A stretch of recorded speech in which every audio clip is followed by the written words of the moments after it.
But can a state legislature say this group, we're going to treat this group of people differently than another group of people? So I think, Senator, an example where a legislature Tell could me first if a state can do that. Judge, what's Title VI of the Civil Rights Act do? I believe that ensures that people are treated equally in any places that they would be, that they would not be discriminated against. In all cases? I mean, refresh my recollection as to what you were referring to, I'm Senator. referring to Title VI of the Civil Rights Act of 1964, which you're going to see every other Thursday as a federal judge. Patriots, today I'm bringing you something that every red-blooded American needs to see. It's not a viral meme. It's not a political stunt. It's the cold, hard truth.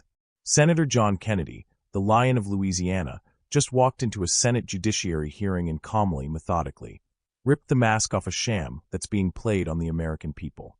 And he didn't do it with shouting or grandstanding. He did it with simple questions. And the answers? Proved everything we've been warning about for years. One by one, these judicial nominees sat before the Senate panel. All of them poised, polished, prepped with talking points, until Senator Kennedy took the mic. He didn't ask gotcha questions. He didn't bring up obscure legal doctrines. He asked the basics, the very things you and I would expect any judge to know on day one of law school. Senator Kennedy, to kick us off. Thank you, Madam Chair. Judge Dudick, did I say that name right? That's correct, Senator. All right, what's the warrant requirement? Well, before the court would issue a warrant, you have to assess to make sure that there's probable cause to either search the place. When's a warrant required? Excuse me? When is a warrant required? The general rule is a warrant is required any time that the government wants to search a person, place, or thing. Could you speak into the mic? Oh, I'm sorry, Senator. Yeah, I said the backdrop rule is that a warrant is required anytime the government wants to search a person, place, or a thing. And to arrest you, right? There are some exceptions to that, but generally, yes. Okay. And there are exceptions to the warrant requirement for searching and arresting people, are they not? Are there not? Yes, Senator, there are. Okay. Suppose the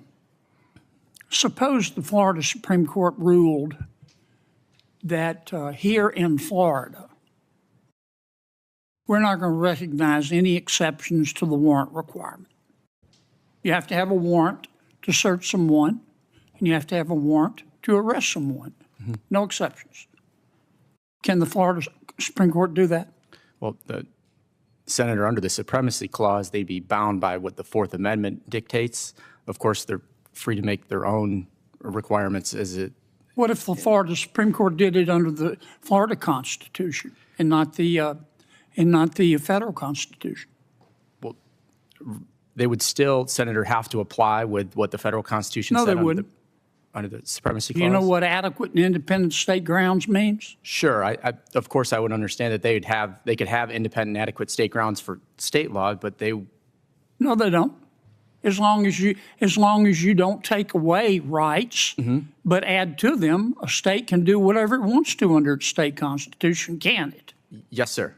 Yes, That's Senator. not what you just said. You think the Supremacy Clause applies? The Supremacy Clause applies.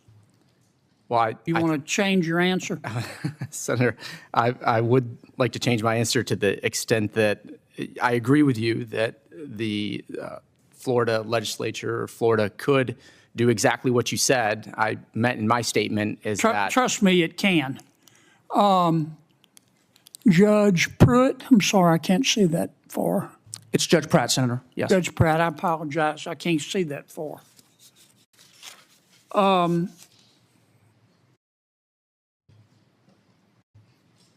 Can a state legislature pass a law that discriminates against a group of people over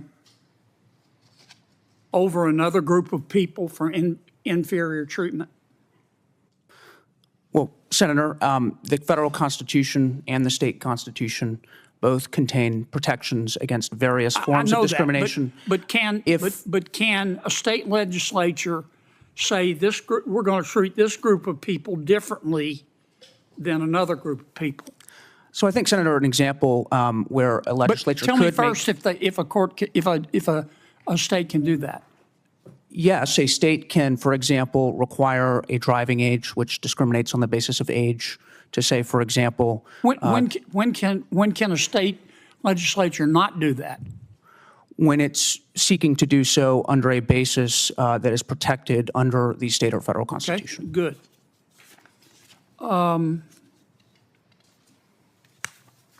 Judge, tell me about the privileges and immunities clause. The Privileges and Immunities Clause, there's a privileges and immunities and a privileges or immunities Right. clause. There's one of each. One of them relates. Privileges and is what I'm asking you about. I believe you're referring to what came through in one of the Reconstruction amendments and discussing the fact that that the privileges and immunities of citizenship would be extended Well, under those. first, what article is it in? I believe it's in the 13th Amendment. No, fourth. Article 4. What does it do?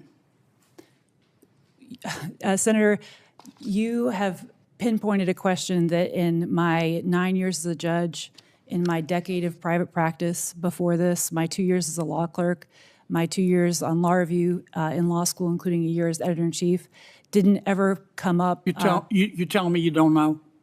So it's an interesting question. Yes, and ma'am. I know it's interesting. That's why I asked it. Yes, but you don't know the answer. Just tell me. I got a lot of ground to cover here. I would be very happy to research it. Okay. Do you know what the privileges or immunities clause is? With respect to my answer would be the same on that. You don't know it either. Well, with respect to the privileges and immunities of citizenship, my recollection is that Privileges are immunities.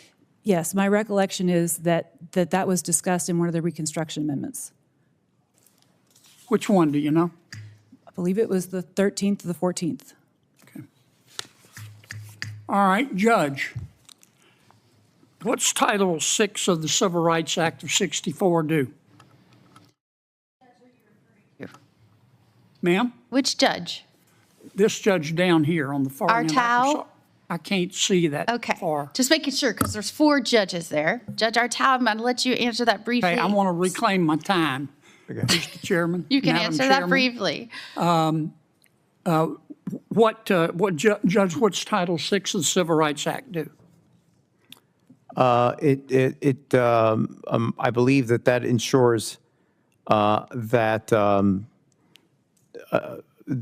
people are treated equally in any places that they would be, that they would not be discriminated against.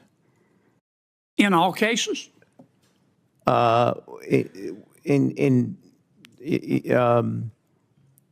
Refresh my recollection as to what you were referring to, I'm Senator. referring to Title VI of the Civil Rights Act of 1964, which you're going to see every other Thursday as a federal judge.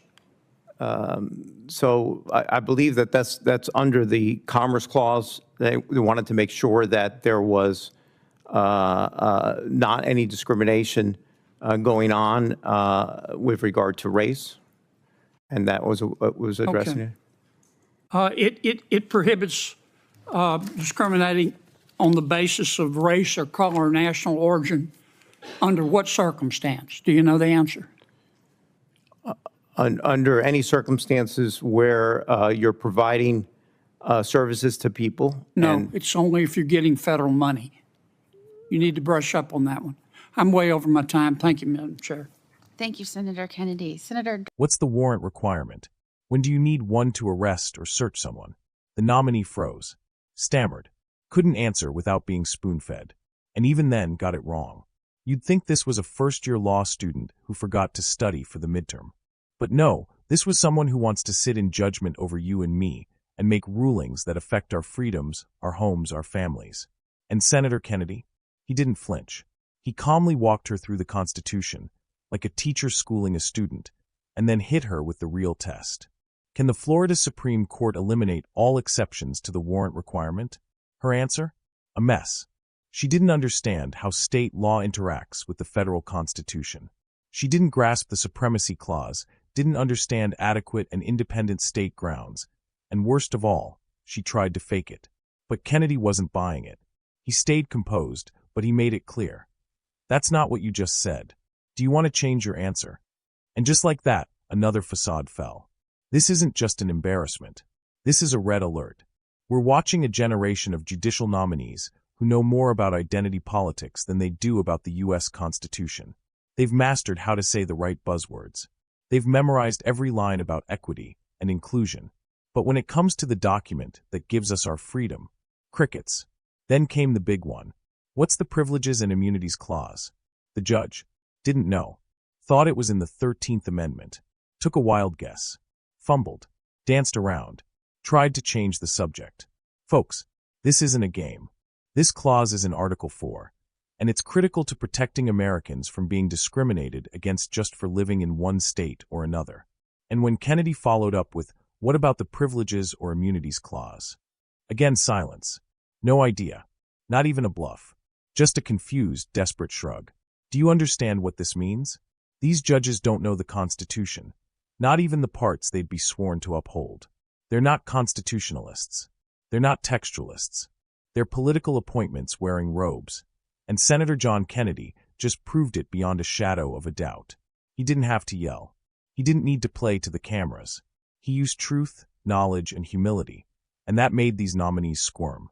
And just when you thought it couldn't get any worse, Kennedy turned to another judge and asked, "What does Title VI of the Civil Rights Act do?" This should have been an easy win. Title VI protects people from discrimination based on race or national origin in programs receiving federal funds. Every federal judge should have that locked in their brain. But what did the nominee say? "I think it's about treating people fairly, in places where services are provided maybe."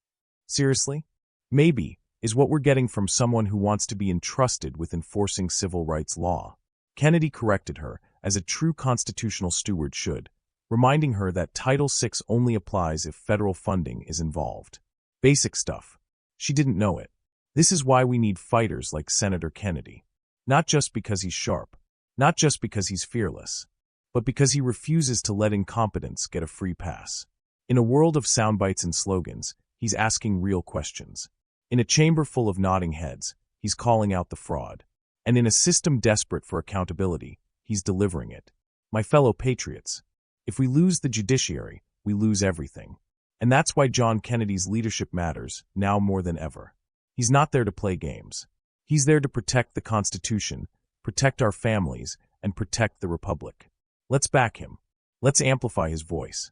And let's keep calling out this judicial clown show until only the qualified wear the robe.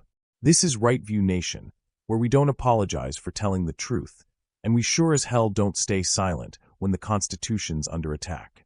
Subscribe, share, and stand tall, patriots. The fight's not over. It's just getting started.